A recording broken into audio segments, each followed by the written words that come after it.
중국은 대만을 자국 영토로 편입하려고 하고 일본은 평화헌법을 개정해 다시 전쟁 가능한 국가로 변하고 싶어 합니다. 둘 다 군사적인 목적으로 국제사회에서 보내는 눈치도 봐야 하는 만큼 어느 때보다 명분이 중요한데요. 그런데 먼저 중국 입장에서 보면 일본이 유사시 대만에 개입하겠다는 자국의 안보를 위협하겠다는 뜻으로 풀이할 수 있잖아요. 그럼 중국 입장에선 하나의 중국을 들먹이며 대만의 군사적 조치를 취할 수 있게 되는 명분이 생깁니다.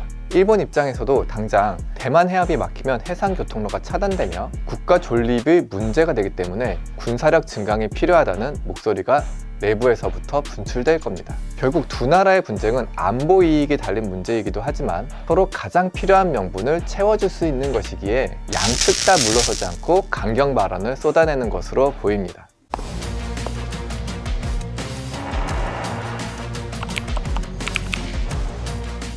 안녕하세요. 사건 텔러 유광훈 변호사입니다. 여러분, 요즘 일본이 심상치가 않습니다. 일본 다카이치 총리가 지난해 대만 유사시 그건 일본의 생존이 걸린 문제다, 이렇게 말했습니다.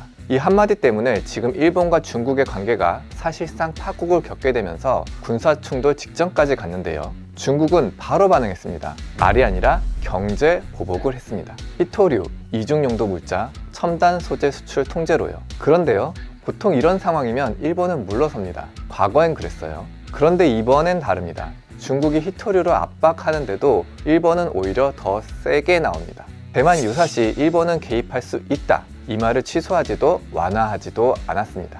오늘은 일본이 왜 대만 유사시 자위대를 투입하겠다는 강경 발언을 하고 다카이치 총리가 중국의 도발과 경제보복에도 한치도 물러서지 않는 이유를 살펴보도록 하겠습니다.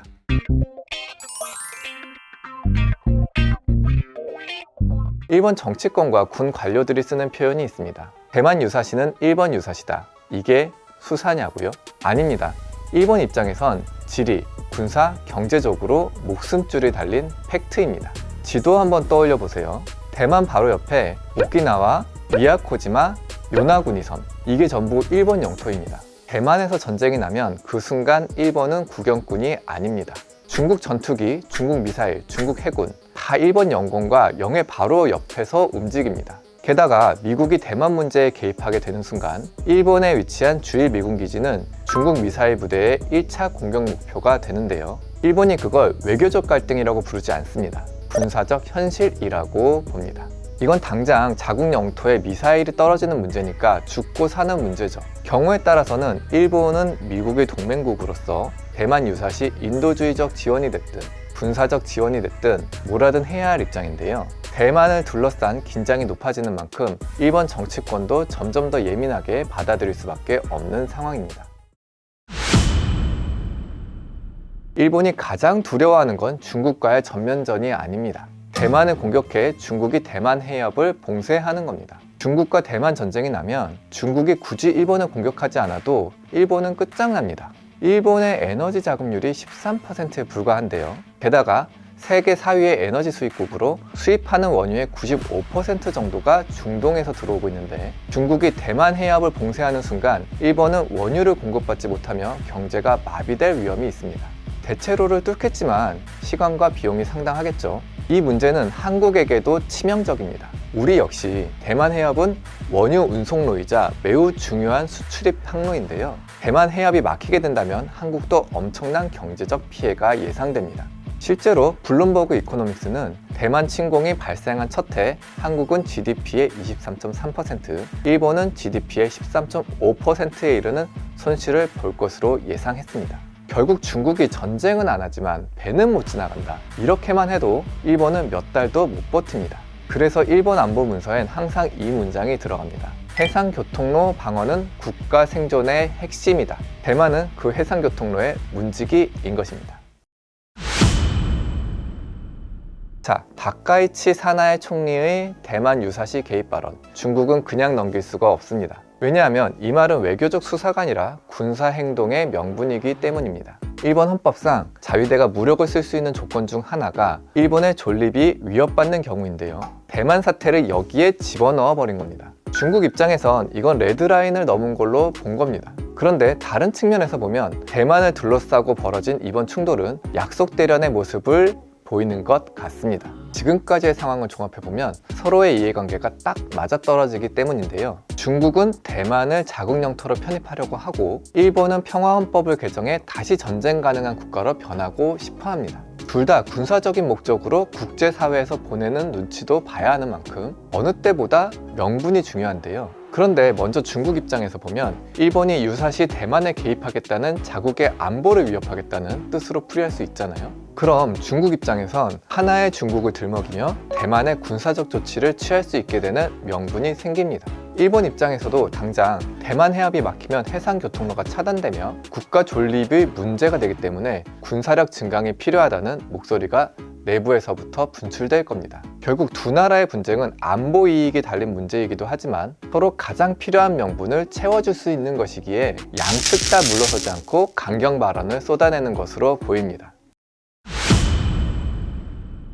일단 중국은 가만히 있지 않았습니다. 중국이 뭘 했냐? 관세? 외교 항의?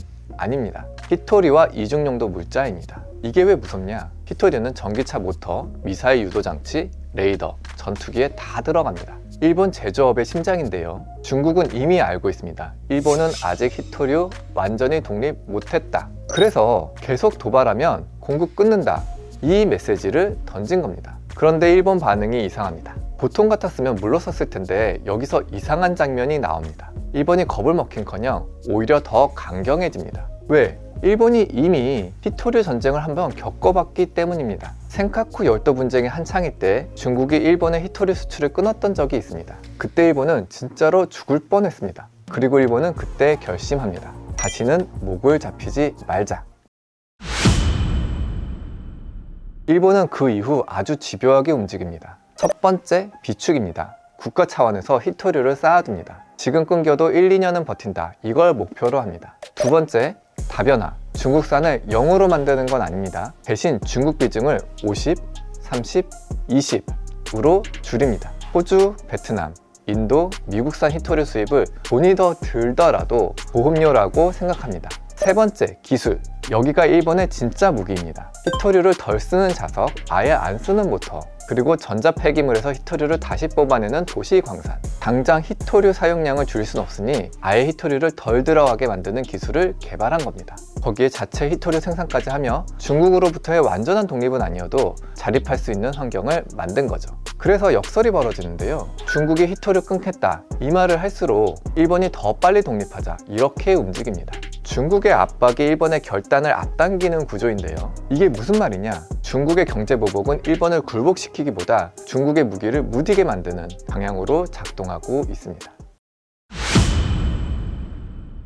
그럼 실제로 전쟁 나면 일본이 참전할까? 여기서 가장 많이 받는 질문입니다. 결론부터 말하면 이겁니다. 일본이 바로 전투기를 띄워서 중국과 교전할 가능성은 높지 않다. 하지만 일본이 아무것도 안 할 가능성은 거의 없다. 이게 현실입니다. 일본의 개입은 계단식인데요. 먼저 미군 기지 제공입니다. 일본에 있는 미군 기지, 이거 빼면 미국은 대만을 방어할 수 없습니다. 일본이 기지 쓰지 마세요 이렇게 말할 가능성 거의 없습니다. 또 미국도 국방 전략을 다시 수립하며 동아시아에서의 1차적인 책임은 한국, 일본, 필리핀, 호주가 다 해야 한다고 말한 만큼 향후 외교적 주도권 확보를 위해서도 일본은 어느 방식으로든 반드시 대만 문제에 개입할 것입니다. 두 번째, 후방 지원과 미사일 방어, 수송, 급유, 정비입니다. 그리고 일본 상공으로 날아오는 미사일 요격. 마지막으로 일본 영토에 미사일이 떨어질 경우 여기서 판이 바뀝니다. 오키나와 서남도서, 일본 영해. 중국이 여기 건드리면 그건 대만 전쟁이 아니라 일본 전쟁입니다. 즉 일본의 선택 기준은 단 하나입니다. 중국이 일본을 얼마나 끌어들이느냐. 중국이 대만만 때리고 끝내면 일본은 뒤에서 움직일 가능성이 큽니다. 하지만 공세, 미사일, 영공 침범 이게 겹치면 일본은 빠져나올 수 없습니다. 오히려 일본은 미국과 연합군을 형성해 중국의 대만 침공을 저지하게 될 겁니다. 일본도 반중 정서가 높다 보니 중국과의 대결 구도가 형성될수록 다카이치 총리의 지지율에 도움은 됩니다. 하지만 중국의 경제 보복 조치로 일본 경제가 악화된다면 다카이치 총리에도 상당한 부담이 되는데요. 하지만 다카이치 총리의 발언에 중국이 경제 보복에 피해를 입어도 다카이치 총리가 물러서지 않는 건 바로 높은 지지율에 있습니다. 특히 청년층에게요. 일본 젊은 층은 왜 다카이치에게 열광할까? 이게 또 중요한 포인트입니다. 이건 구구라서도 아니고 전쟁광이라서도 아닙니다. 세 가지가 겹칩니다. 먼저 강한 리더에 대한 갈증. 요즘 일본 청년들 솔직히 말하면 월급 안 오르고 물가는 오르고 미래 안 보입니다. 이때 중국 눈치 보지 않겠다, 일본은 스스로 지킨다, 이 말은 정치 슬로건이 아니라 정서적인 보상입니다. 삶이 어두울 때 지도자가 나서서 나를 따르라 하니까 청년들이 열광하는 겁니다. 여기에는 국가가 나서서 나를 지켜준다는 심리적 보상도 따르며 일본 전체가 결집하게 되는 효과로도 이어집니다. 두 번째, 감세 카드입니다. 다카이치가 던진 카드 중 하나가 소비세 인하 혹은 중단입니다. 재정적으로 위험하다는 비판도 있지만 청년들에게는 지금 숨통을 트여준다는 메시지로 꽂힙니다. 중요한 건 젊은 층의 삶이 팍팍하다는 현실에서 감세 메시지는 직관적으로 다가옵니다. 마지막으로 첫 여성 총리의 상징성입니다. 일본 사회에서 이 상징성은 큽니다. 특히 젊은 여성층에서 기대가 분명히 존재하는데요. 일본 내 여론조사와 청소년 인식조사에서도 첫 여성 총리라는 상징이 새로운 기대로 작동하는 지점이 확인되는데요. 특히 젊은 여성층에서 기대, 희망응답이 의미있게 나타난다는 보도가 나오기도 했습니다. 여러분, 일본이 왜 이렇게까지 대만에 목숨을 거느냐? 이건 단순히 중국이 싫어서가 아닙니다. 일본 입장에선 대만 전쟁은 외교 분쟁이 아니라 국가가 숨을 쉴 수 있느냐 못 쉬느냐의 문제입니다. 대만 해협이 막히면 일본은 원유도 못 들어오고 수출도 멈추고 경제가 몇 달도 못 버팁니다. 그래서 일본은 대만 유사시는 일본의 유사시다, 이 말을 꺼낸 겁니다. 중국은 히토류로 눌러보려 했죠. 하지만 일본은 이미 한번 당해봤습니다. 센카쿠테 히토류 끊겼던 그 기업. 그래서 이번엔 물러서지 않았습니다. 오히려 더 빠르게 탈중국 공급망을 만들고 군사력 증강의 명분을 쌓고 있습니다. 결국 지금 일본과 중국의 충돌은 단순한 말싸움이 아니라 서로가 서로에게 가장 필요한 명분을 만들어주는 위험한 구조로 돌아가고 있는 겁니다. 그리고 만약 대만에서 불이 붙는 순간 일본은 구경꾼으로 남을 수 없습니다. 동아시아 전체가 그 전쟁의 반경 안에 들어가게 됩니다. 이 문제는 일본만의 이야기가 아닙니다. 한국도 우리도 그 해협 위에 생존이 걸려 있습니다. 지금 동아시아는 점점 더 위험한 방향으로 가고 있습니다. 오늘 내용이 유익하셨다면 구독과 좋아요, 알림 설정 해주시고요. 저는 사건 텔러 유광훈 변호사였습니다.